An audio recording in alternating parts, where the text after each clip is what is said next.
Mbote Naba Congolais, bienvenue na espace Nabino Saint-Thomas. Ndenge na lobaka toujours que soko monité kondimate, merci. Bozali telme belé na bandina no kopesa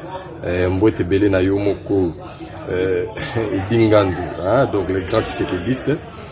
Merci ndenge boza branché pour na kolanda ngai. Désormais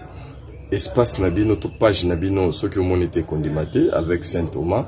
Ngamro Mikolo donc en live pour na salle Nabino vraiment.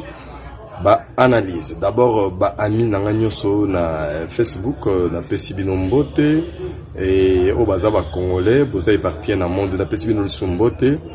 Awa toza présent pour bolia rapenza évangile ya Saint-Thomas na ndenge elongo bani. Alors lelo na koloba trois problèmes. Il y a liboso ezali brève bila ya président de la République, il y a Mibale, question il y a Banyamulenge, et puis il y a Misatou, ezali phénomène FCC. Donc na Rosalabena Moulaimingite, mais le plus important ezali mwana mboka nyonso avant de réagir tout au finga aux une entente yo kangai après la réaction na yo ozali na yo libre. Alors nabandi na oetali bref bilan ya président de la République, certes président de la République a sali une année na pouvoir, mais na une année na ye batu bapesi bon point de vue na bango na o bamoneli,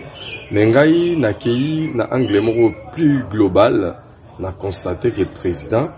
na ba point belé a travaillé malamu,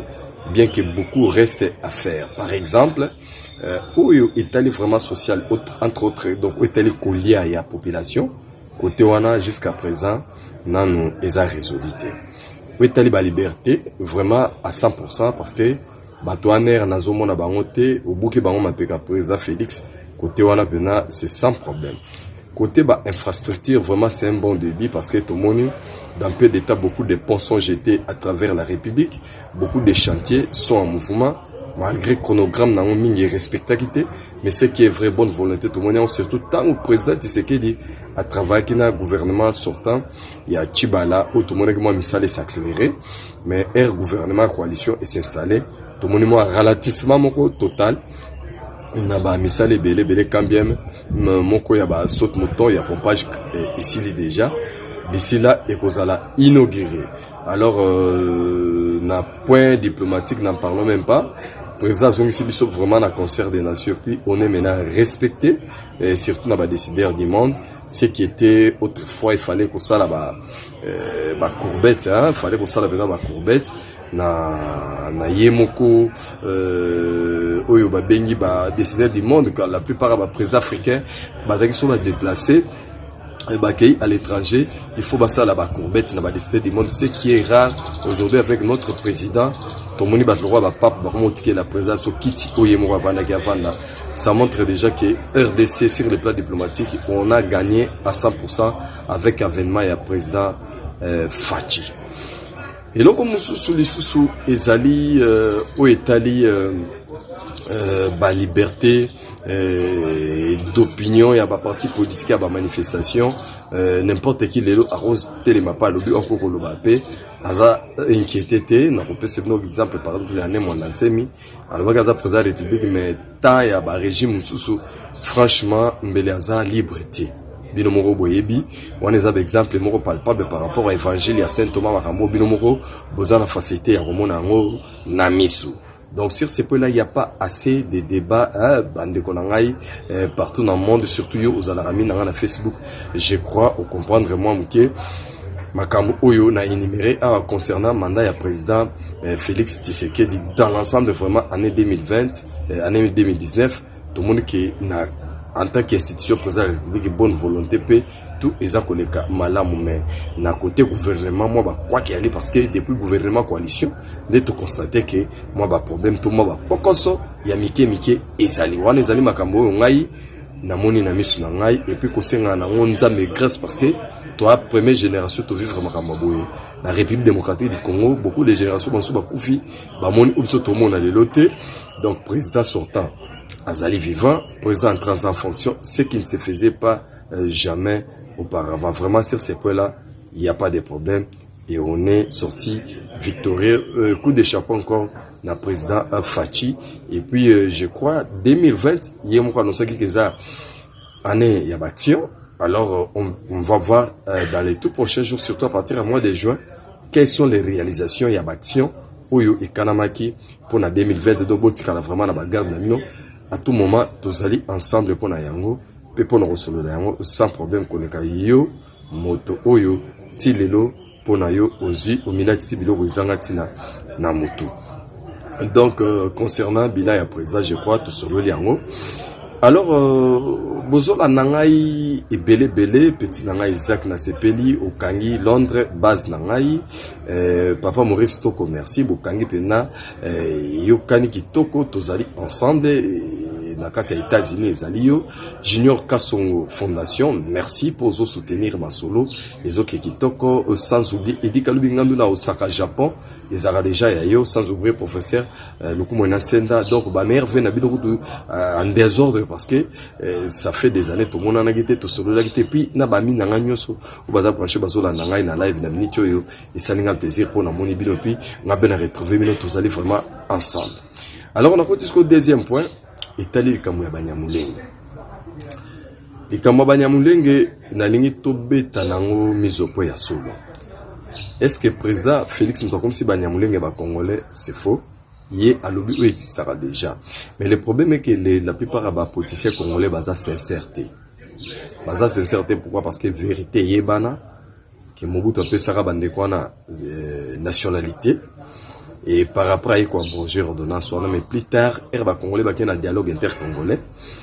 Donc, il y a un dialogue intercongolais, il y a un Kinois, il y a un Congolais, il y a un Kinois. Il y a signé un accord global inclusif. Il y a un accord rwandais, place, tous les Congolais, ou qui représentent les Congolais, dans sa city,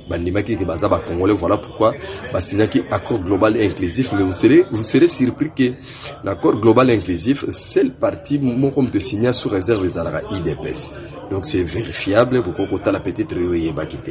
Maintenant, tant que baye, tu es un référendum, c'est la constitution. Or, dans la résolution, il y a accord global inclusif, il y a prévoir qu'il y a un découpage et où tu as une commission où il y a un bazala qui comprimé. Il y a une discussion de quota pour mon autobaluka, ma 26 provinces, ma territoire et puis bande bazaki na besoin kaka territoire minemwe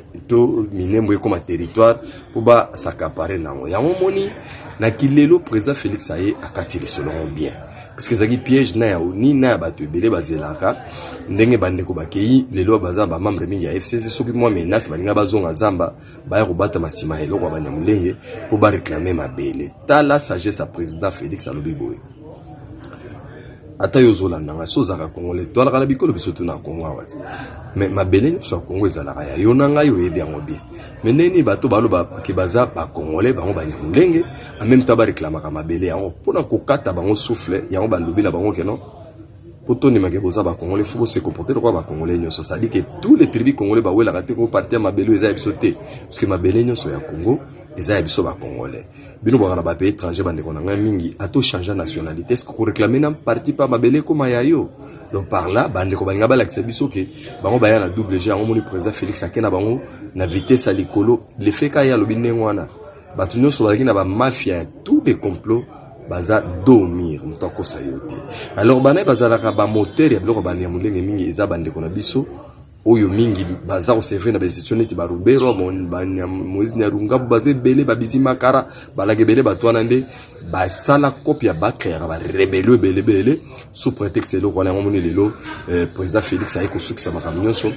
banda lelo kimia ekotisko yo uvandi okomi ko vendre la race président Félix Matebe diso aro apesi bana Banyamulenge alobi ba congolais ndre yo na noyebate na 2000 na 1+4 tango Robert comme vice président point no boya kité kutu batia président Tshisekedi mopanzi omoni biso ba congolais makamuna biso moko moko ezari lengité yango no moni ba étranger bazo manipuler biso bazo diviser biso juste pour ba yebiki bino moko bolingi ko lingana te bolingi pe mboka na bino te. Donc pour moi je vous recommande que désormais et congolais et c'est lui qui croit que la terre congolaise et sa patrie. Congo Mesaï et Congolais celui-là puisque ma nationalité tous la carte d'identité les lonano ya te banda bande ko bayaka na nenga afdel bino moko boyebi. Alors pourquoi les loto lingi toko sama toko sana biso nyos to pona wana vraiment nazali ko telemela pe ko beta seteke bo fongola misu ke bana manipulation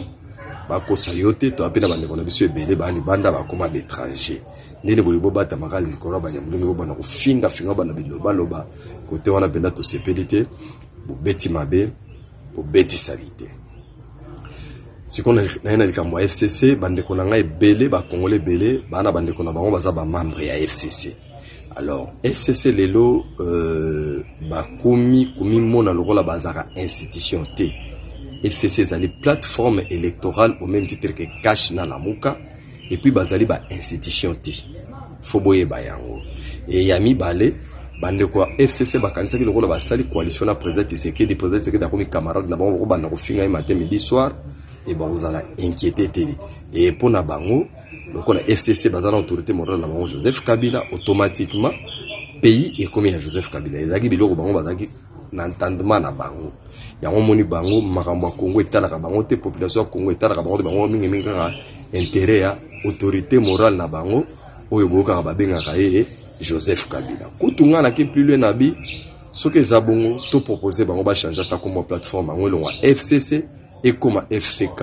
Front commun pour Kabila puisque yangonde eza kosunga bango par rapport au comportement na bango na ba habitude na bango na ba façon na bango ça la bazo servir plus intérêt ya Kabila que ya peuple congolais yango monaki même ndeko Shadari azaki ko sala ba menace mo miko toucher Yuma na ko paralyser mboko pona bango Yuma lokola Kabila signa contrat minier wana code minier dumba la moko ba richesse sa Congo komi ya Kabila avant zongo nini frère bonde la Kabila ufuka mele yango bazo pesa bango ba poste et lelo yo na ngai to comprendre que azakande kokosa bango yango moni nani Shadari azotama na passeport diplomatique kozo ba mapango bato bazo biloko basala bato ba mabebele sous prétexte sa coalition. Alors neti nga recommandation na ngai liboso wana lokola IDPS bazo réfléchir s'il fallait nga na pesa nga point de vue recommandation liboso na koloba boye que ba ipsa bande ko FCC ba changer plateforme na bango comme FCK Front commun pour Kabila ba dissocier ngona Congo parce que président Félix Yazolobela le peuple d'abord mais bango ba lobela autorité morale donc ekaboli biso na bango et pas na bango intérêt à Congo ezate zaka intérêt à autorité morale pendant 18 ans bango bazaki ba yibi ba salinyo so me batonda raté ya omoni bazako bana ba arrogance na borgay mais mikolo yo je crois ba mi éduqué et l'autre chose ce qui bande ko basisi makamna bango ya ko réfléchir ngana recommander bango s'il y a possibilité président Tshisekedi a nommé informateur na place à dissoudre assemblée